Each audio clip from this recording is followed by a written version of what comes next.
دور على قلبك وإن شاء الله تلاقيه. السلام عليكم. إن في ذلك لذكرى لمن كان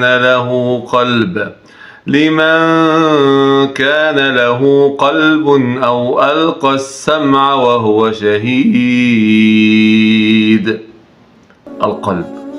القلب الذي قال النبي صلى الله عليه وسلم فيه: ألا وإن في الجسد مضغة إذا صلحت صلح الجسد كله وإذا فسدت فسد الجسد كله ألا وهي القلب. تعال بقى اللي بتقول لي قلب أبيض، هناك حديث خطير يدل على أن القلب هو رمانة الميزان. قال النبي صلى الله عليه وسلم: تعرض الفتن على القلوب كالحصير عودا عودا. الفتن إما شبهات أو شهوات. دعنا نتكلم الآن على الشهوات. إيه الشهوات؟ اللي هي المعاصي، اللي هي الربا والزنا والسرقة وعقوق الوالدين والكذب إلى غير ذلك من هذه الفتن.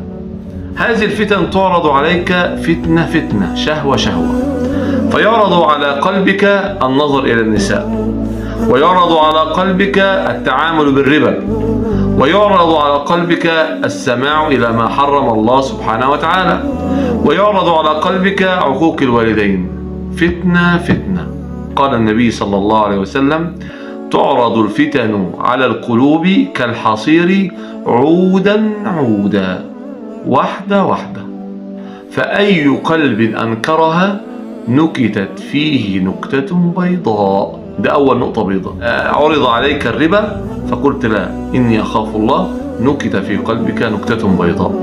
عرض عليك الزنا فقلت إني أخاف الله، نكتت في قلبك نكتة بيضاء. عرضت عليك السرقة فقلت إني أخاف الله، نكتت في قلبك نكتة بيضاء. فأي قلب أنكرها نكتت فيه نكتة بيضاء، وأي قلب أشربها نكتت فيه نكتة سوداء. جاء الزنا أبلت، السرقة أبلت، الكذب أبلت، الغيبة والنميمة أبلت، كل ما حرم الله أبلت. نكتت فيه نكتة سوداء حتى تصير القلوب على قلبين: أبيض كالصفا لا تضره فتنة ما دامت السماوات والأرض. عرفت فين بقى القلب الأبيض؟ القلب الأبيض اللي بيرفض المعاصي، القلب الأبيض اللي بيبعد عن اللي ربنا حرمه.